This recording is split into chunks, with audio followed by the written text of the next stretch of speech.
Thank you so much, Nancy. Hi, everyone. I'll just go ahead and get this set up. Share my screen. And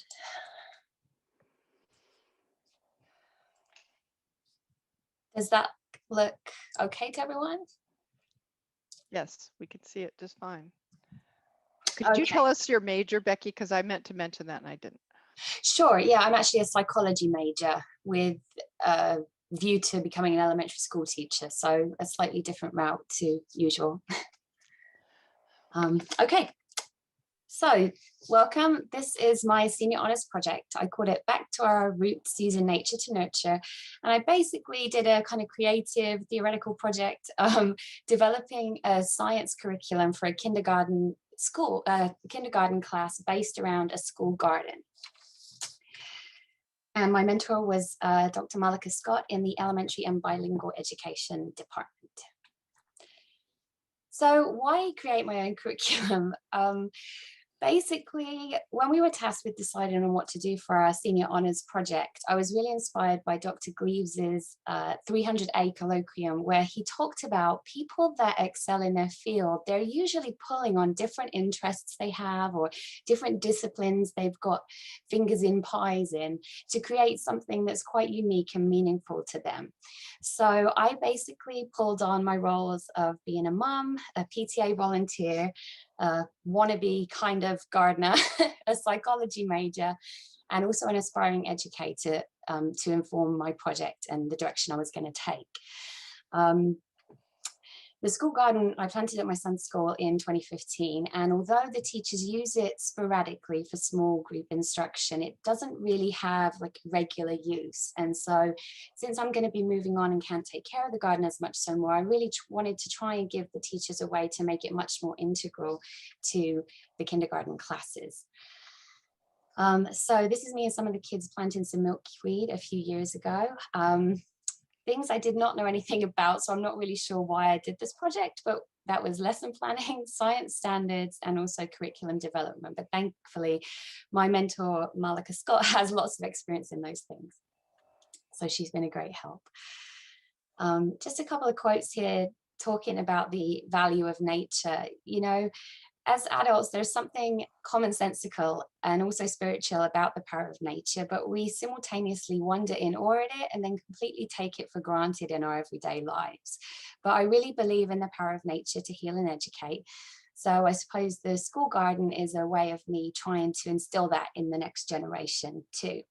When we were doing our small lessons, very informal, I noticed that quite a lot of kids really didn't like getting their fingers dirty. They were freaked out by dirt. They didn't like bugs. And that just really saddened me. You know, when I was growing up in the 90s, Save the Whales was a big thing. And I love whales and I want to save them, but it was very hard as a child to connect to a creature I had never seen. I was probably never going to see apart from in a book or on a TV nature documentary. Whereas school gardens, they bring nature alive and they make it relevant to children's lives because they can see right in front of them both the struggles and trials and tribulations of creatures and living things, but also the impact that humans have on them when they see a piece of trash or they see a dead bug or something. And I think that's pretty important to children to be able to connect with nature in that way. So the benefits of interacting with nature are well documented. They have improved things like behavior, academic achievement, social mobility for children raised in poverty as well when nature curriculum is implemented. Also at the moment, there's an instructional focus, a kind of paradigm shift in science education from just memorization of facts into the students actually doing science. What does it mean to be a real scientist? What do we do? What are the practices that are involved in that?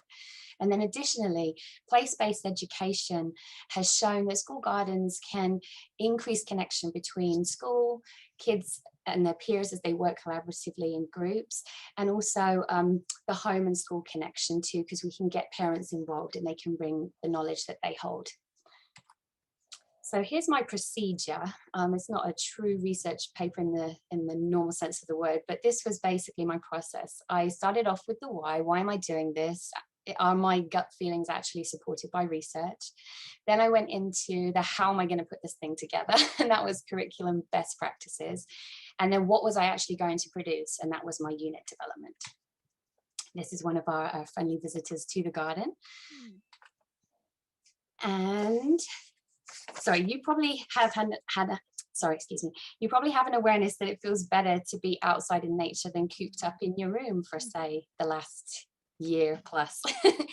And just as my hunch that nature was good for us felt very valid to me, a lot of research supports it too. Here are just a few of the studies that support nature curriculum and well-being connections.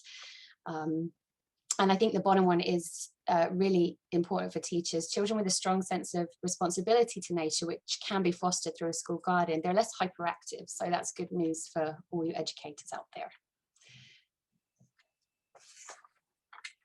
Now, curriculum best practices. This was what I really struggled most with. The way I was taught science has completely flipped. I was literally told by one of my teachers once when I asked, but why is that the answer? He literally said, don't worry about why, just know that that's the answer. And you know, that was decades ago, and I'm sure most teachers are not teaching in that way, but the next generation science standards that were brought out in 2013 by a select group of states, they're really trying to flip that on its head. And there are 3 strands to the next generation science standards. You have the science and engineering practices. That's what students and real scientists actually do. Things like observations, using models, carrying out investigations, and analyzing data. Another strand is disciplinary core ideas, and that would be your more traditional, what do children learn, the facts of science. They're split into the traditional science domains of life science, physical science, earth science, and they also add engineering and technological applications, and that really makes children aware of the instrumentality of science in their everyday lives. And then the last section is cross-cutting concepts, and that informs how children think. And it's not just for science. Children will do these things in ELA lessons and math lessons, and it involves processes such as identifying cause and effect, looking for patterns, looking for systems. So you would think in language, we have systems and patterns. In math, we have cause and effect. If I do this to these numbers, what do I end up with? So those cross-cutting concepts are applicable across different disciplines. The other instructional model that I used was the 5E, and here are the 5 E's. You can see them. And my lessons don't 100% stick to this model, but it was really helpful for me to learn about this instructional model just to inform what activities I could put in the lessons to help bring the learning expectations to life. So a couple of examples are, I will engage the students at the beginning of each lesson. We go out and do a weather observation, and that really grounds children and centers them in the garden to be outside, using all their senses to tell us how is the weather today. In terms of exploring, the kids literally explore the school grounds to see what living things they find. At the end of the unit, there is a culminating activity of a tour that they give to a family member or a peer around the garden, explaining and elaborating on what they've learned. And that's also used as an evaluation for the teacher to see how much did they actually get out of this unit. And my unit development, I found it would be easier to do a video to show you the lesson packet, which is here, but I didn't want to kind of hold it up to the screen, so we'll just take a quick look. Here's the actual unit packet. We start off with a brief overview so teachers can see at a glance what the kids will be learning and what they'll be doing throughout the unit. We then move on to a brief description of each of the procedures, the weather observation, the guiding question, the science notebook activity that we do every lesson, a group activity, and then the We Wonder section at the end, just to get the kids thinking and asking questions. This is a skeleton of the lesson so that the teachers can see the threads that travel throughout the whole unit. And then we get into the concept map, which shows how the standards are related to each of the different activities we'll be covering. And a description of the science and engineering practices, disciplinary core ideas, and cross-cutting concepts. This is really how the unit ties in with the NGSS, with the learning expectations. And then we get into the actual, oh, this is a letter that we send home to the parents to see if they can help out on any of the days of the lessons, just so that we can get parents involved and bring their knowledge to school. We also have that in Spanish. And then we go through the 10 lessons, highlighting which pages of the science notebook children will be doing, and then just a brief look at whatever experiment or activity they do. And here is the notebook. We have it both in English and in Spanish. Thank you to the honours assistants for working with me on that. And you'll see on each page, on each lesson, it takes up 2 pages. There's just lots of blank space for the kids to share their pictures, their thoughts. If they are already writing, they can obviously use that to write as well. And we work throughout the whole unit. Here's where they start their experiment, telling what they think will happen in pictures or words with no water, no air, no light. As we get throughout the unit, we make a table and graph our weather observations. So that's bringing in again one of those core scientific practices. And at the very end, we finish with a school science tour, and the kids get their living things certificate.